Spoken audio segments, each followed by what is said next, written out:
Hola amigos, ¿cómo están? Bienvenidos a su canal Ingeniería Química Fácil. En este video les voy a explicar un tema que me habían solicitado bastante y es la evaluación ambiental asistida por computadora de procesos químicos. Bien, ¿qué tan importante es una evaluación ambiental? Pues todas las actividades presentes y futuras que estamos desarrollando, así como los procesos químicos que vayamos a desarrollar en el futuro o implementar o instalar, tienen el potencial de crear afectaciones sobre su entorno y de exceder algunos límites de emisiones de sustancias químicas que pueden ser potencialmente peligrosas o potencialmente perjudiciales para el ambiente. Y también estos procesos químicos tienen el potencial de exceder los límites que tienen las regulaciones ambientales de los distintos países, las cuales se supone que están estipuladas para proteger el ambiente y para preservar y restaurar los ecosistemas.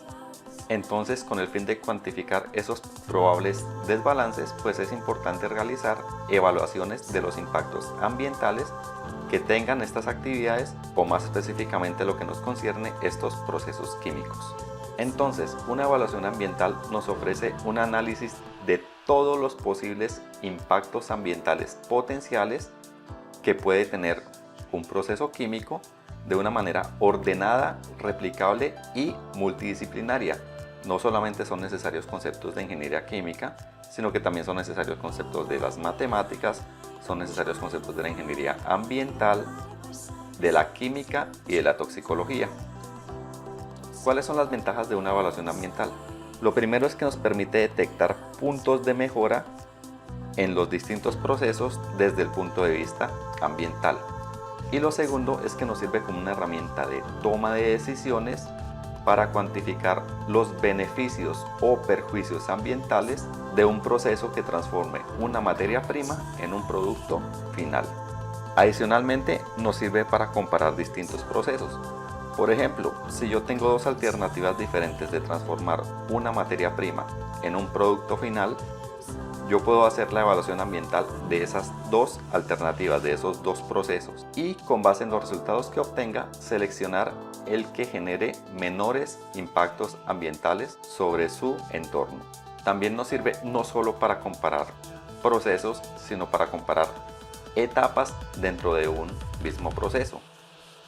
Entonces, si yo tengo un proceso para transformar una materia prima en un producto final, y hay una etapa que la puedo hacer utilizando distintos equipos o diferentes operaciones unitarias, lo que hago es evaluar los impactos ambientales de la utilización de esa etapa de proceso y me sirve para tomar la decisión acerca de la selección de la mejor tecnología que me permita hacer esa transformación puntual.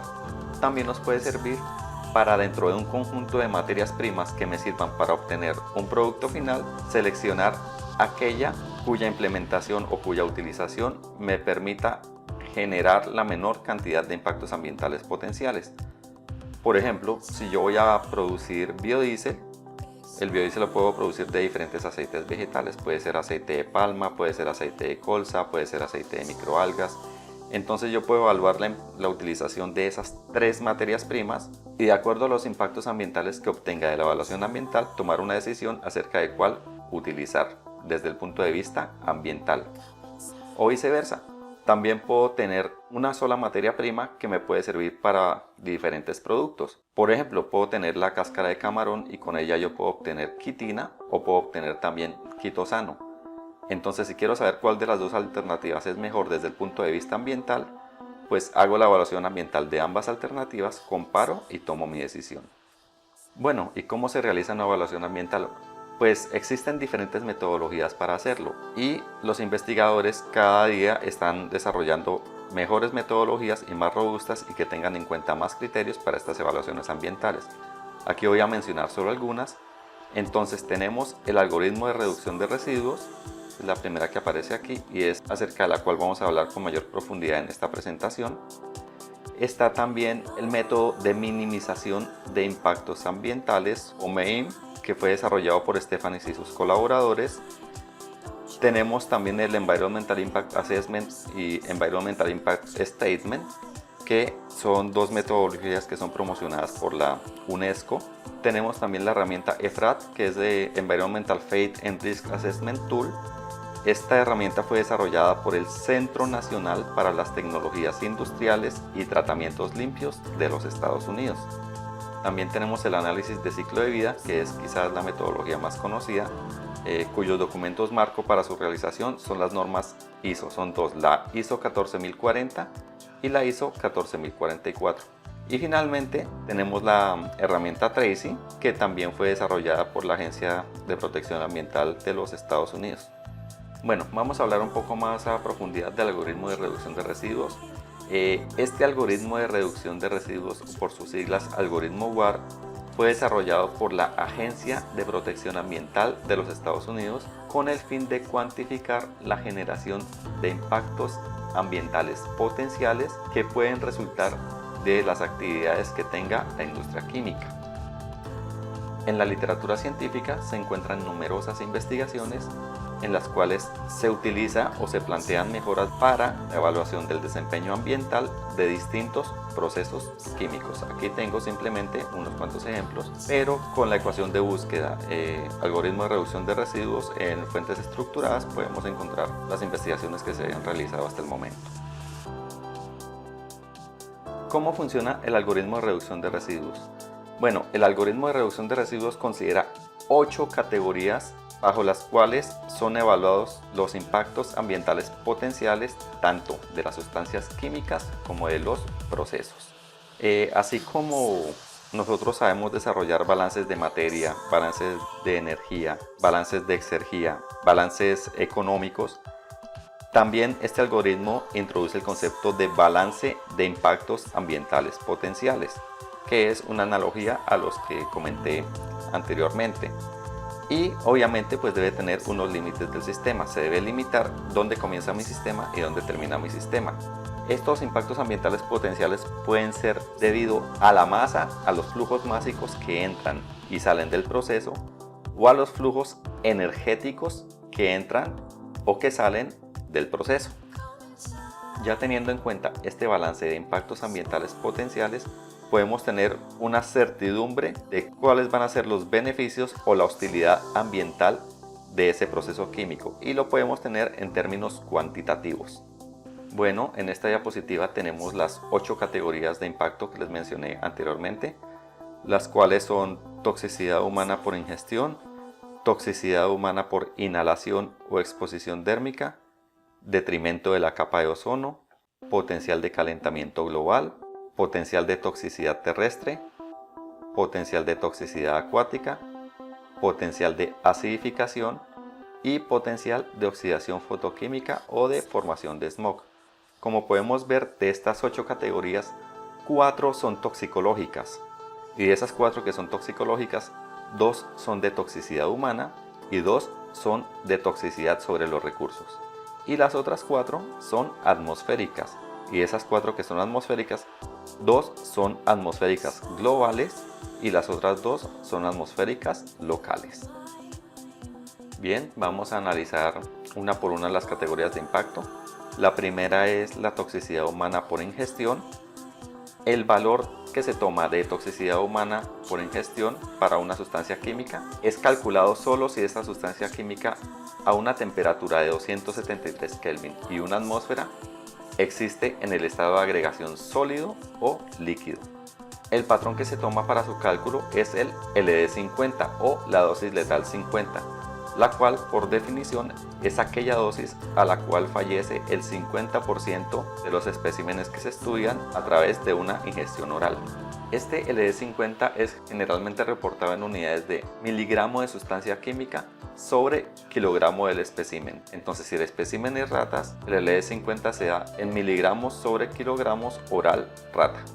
Y como una sustancia entre menor LD50 tenga, significa que es más tóxica, o entre mayor LD50 tenga, significa que es menos tóxica, debemos tomar el recíproco de este LD50 para obtener el valor de toxicidad humana por ingestión, como aparece en la fórmula que tenemos aquí. La segunda categoría de impacto es toxicidad humana por inhalación o por exposición dérmica. Este indicador se calcula basado en el uso del TLB.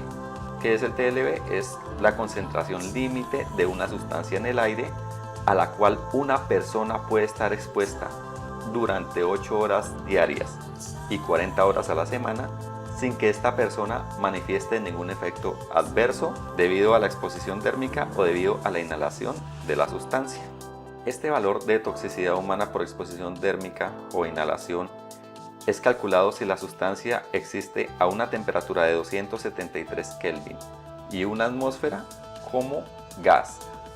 Sin embargo, puede haber algunas excepciones y algunas sustancias químicas pueden tener valores asignados para potencial de toxicidad humana por inhalación o exposición térmica y para potencial de toxicidad humana por ingestión, es decir, la categoría de impacto que acabamos de ver. Las unidades del TLB son miligramos sobre metro cúbico. Aquí también debemos tener en cuenta que esta relación es inversamente proporcional, es decir, a menor TLB la sustancia es más peligrosa, por lo cual para obtener el indicador de la categoría debe ser 1 sobre el valor del TLB. La tercera categoría es el potencial de deterioro de la capa de ozono. Para que una sustancia tenga este indicador, esa sustancia debe contener un átomo de cloro o un átomo de bromo. ¿Por qué? Porque estas son las sustancias químicas que me permiten destruir la molécula de ozono y transformarla en una molécula de oxígeno molecular. Entonces, esta categoría de impacto tiene en cuenta la descomposición de las sustancias químicas que ocurre en la atmósfera. Y para calcular este indicador se utiliza una sustancia de referencia. En este caso, para esta categoría, la sustancia de referencia es el CFC11, que como sabemos es un clorofluorocarbonado. Y las unidades serían kilogramos de CFC11 equivalente. La fórmula es la que tenemos acá en esta parte. Entonces en el numerador tenemos la velocidad de deterioro del ozono producida por una unidad de un gas I, es decir, de la especie química que reacciona con el ozono y lo transforma en oxígeno molecular. Y en el denominador es lo mismo, pero para la sustancia patrón, es decir, la velocidad de deterioro del ozono o de descomposición del ozono que produce una unidad de CFC11. Entonces el CFC11 reacciona con el ozono y forma oxígeno molecular. Todo esto multiplicado por la masa del gas emitido. La siguiente categoría es el potencial de calentamiento global. Esta categoría también tiene en cuenta la descomposición de las sustancias químicas en la atmósfera, pero lo hace sobre un periodo de tiempo. La sustancia de referencia que se utiliza acá es el dióxido de carbono y las unidades del potencial de calentamiento global son los kilogramos de dióxido de carbono equivalente. La fórmula con la que se calcula es la que tenemos en la diapositiva, donde en el numerador tenemos la cantidad de radiación infrarroja que es absorbida por una unidad de masa de la sustancia química que estamos evaluando en su tiempo de vida atmosférico. Ya complementamos esta parte. Y en el denominador tenemos lo mismo, pero para la sustancia de referencia que es el dióxido de carbono. Entonces sería la cantidad de radiación infrarroja que absorbe una unidad de masa de dióxido de carbono durante el mismo periodo de tiempo. Es decir, esta T del denominador es igual a esta T del numerador. Deben ser iguales. Entonces en el numerador tenemos la integral entre 0 y T de A sub I, pero A sub I ¿qué es? Es la absorción de la radiación por una unidad del gas de efecto invernadero I, multiplicado por C sub I, que es la concentración del gas de efecto invernadero en el tiempo T después de que ha sido liberado. Tenemos la misma integral entre 0 y T de la absorción de la radiación por unidad de dióxido de carbono por la concentración de dióxido de carbono al tiempo T después de que ha sido liberado. Todo esto multiplicado por la masa del gas emitido. Entonces, ¿este valor T cuál es? Ese valor es el límite superior de la integral que corresponde al número de años en el cual se está haciendo la evaluación del potencial del calentamiento global. Comúnmente, el valor de T que se utiliza son 100 años. El quinto indicador es el potencial de oxidación fotoquímica, que también es llamado como el potencial de formación de smog. Recordemos que el smog es una nube que está a una baja altura y que está compuesta de humos y polvo en suspensión y que afecta a los centros urbanos y a los alrededores de algunas plantas químicas. Estos valores de potencial de oxidación fotoquímica se han determinado para muchos hidrocarburos de bajo y medio peso molecular. Y aquí la sustancia que tenemos de referencia es el etileno. Entonces, la unidad de medida del PCOP son kilogramos de etileno equivalentes. Y la fórmula es la que tenemos aquí en la diapositiva. En el numerador tenemos la velocidad a la cual una unidad de masa de la especie química I reacciona con un radical hidroxilo. Y en el denominador tenemos la velocidad a la cual una unidad de la sustancia de referencia, que es el etileno, reacciona con un radical hidroxilo. Todo esto multiplicado por la masa del gas emitido. Para esta categoría de impacto debemos tener en cuenta que, al contrario que para la categoría de deterioro de la capa de ozono, aquí la presencia de ozono no es beneficiosa. ¿Por qué no es beneficiosa?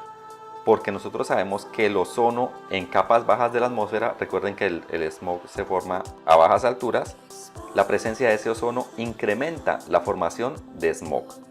Entonces aquí en el numerador que tenemos A sub I es el cambio en la concentración del ozono debido a un cambio en las emisiones del componente orgánico volátil de bajo o medio peso molecular I, dividido sobre la emisión de un componente orgánico volátil hasta un tiempo T.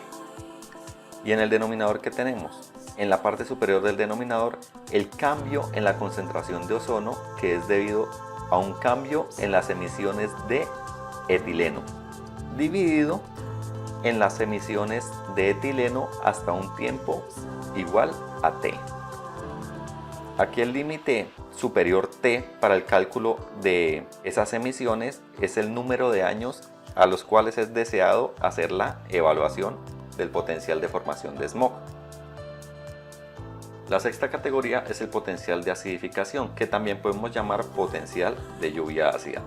La sustancia de referencia que tenemos para el potencial de acidificación es el SO2.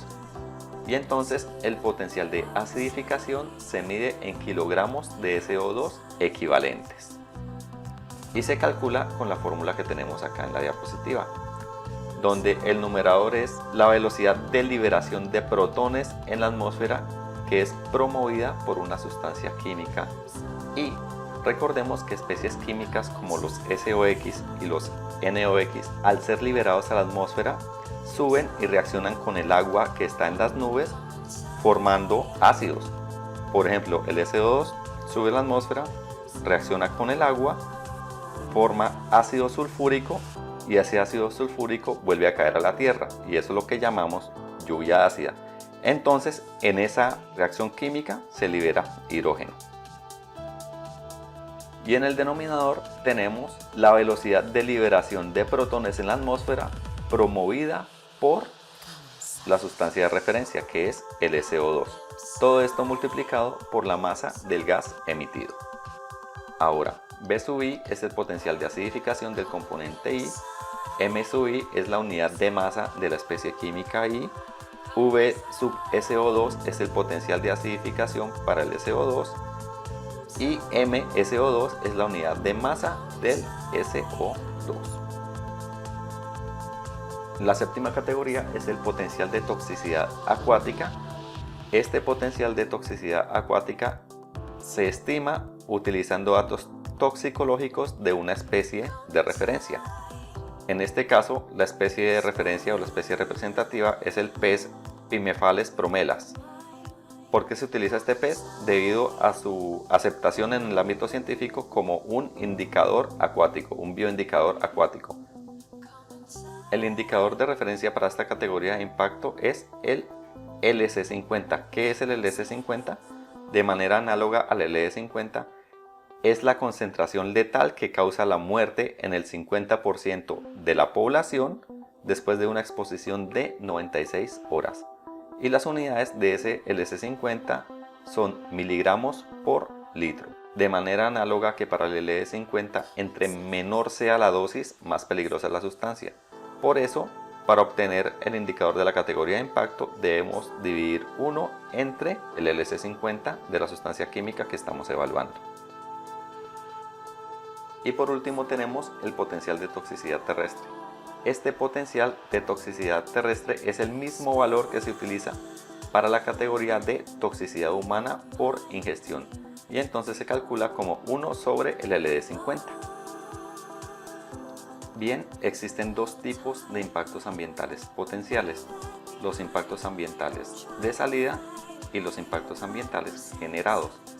¿Cuál es la diferencia entre unos y otros?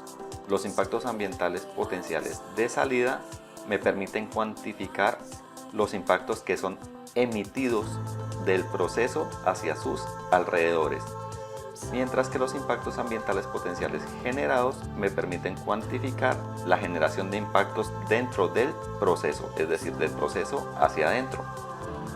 Los impactos de salida me permiten responder preguntas acerca de la eficiencia ambiental externa del proceso y su capacidad para obtener productos finales con la mínima descarga de impactos ambientales. Mientras que los impactos generados me permiten saber si al transformar una materia prima la estoy convirtiendo en algo que tiene mayores impactos ambientales o menores impactos ambientales que lo que era antes de ser transformada.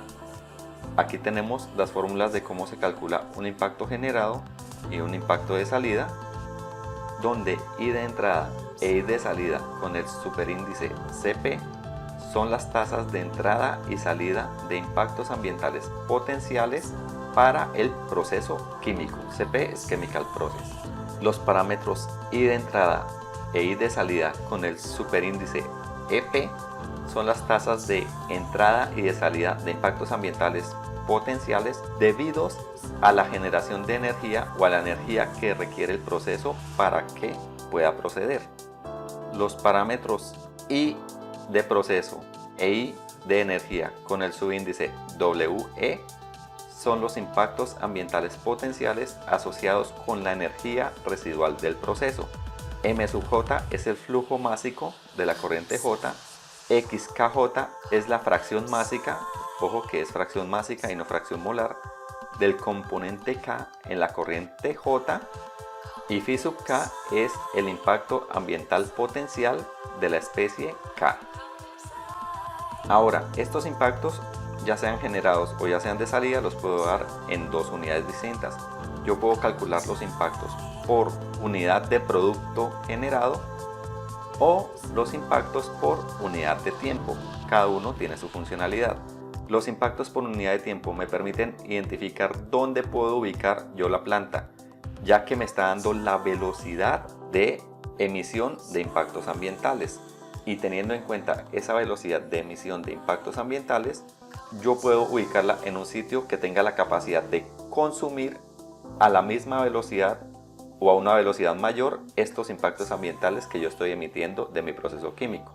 También, como les había mencionado anteriormente, es un indicador útil para comparar procesos basado en la velocidad de generación de impactos ambientales. Este indicador es importante porque, a diferencia del análisis de ciclo de vida que no cuantifica la velocidad de emisión de impactos, el algoritmo de reducción de residuos sí lo hace. Y el otro indicador es los impactos ambientales potenciales por kilogramo de producto. Este indicador me permite cuantificar la eficiencia de la transformación o de la utilización de las materias primas, que está relacionada con la cantidad de residuos generados en un proceso específico.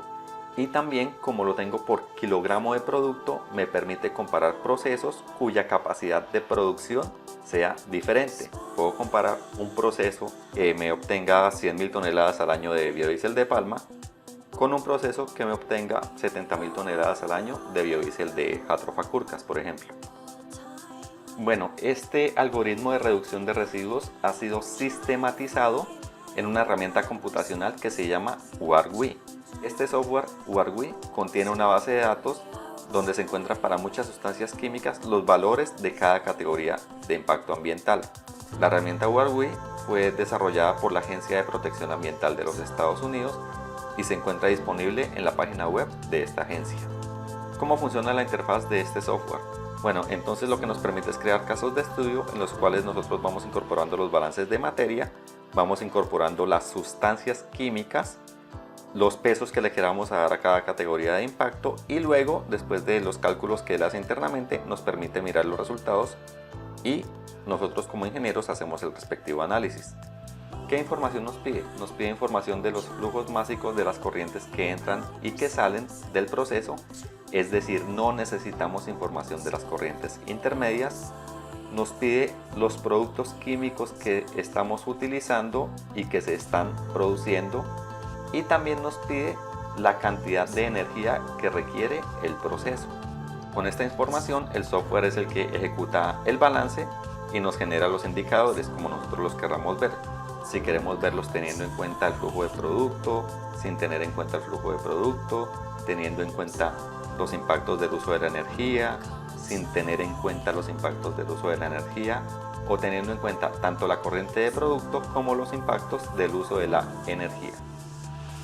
Así como les dije que el software tiene los valores de los impactos ambientales potenciales de muchas sustancias químicas, también hay muchas otras sustancias químicas que no se encuentran en la librería del software. Sin embargo, él tiene la opción de que nosotros podamos introducir nuevas sustancias químicas con su código CAS y su peso molecular e introducir la información de las categorías de impacto o de los indicadores que nos permiten, o mejor que le permiten al software, calcular esas categorías de impacto.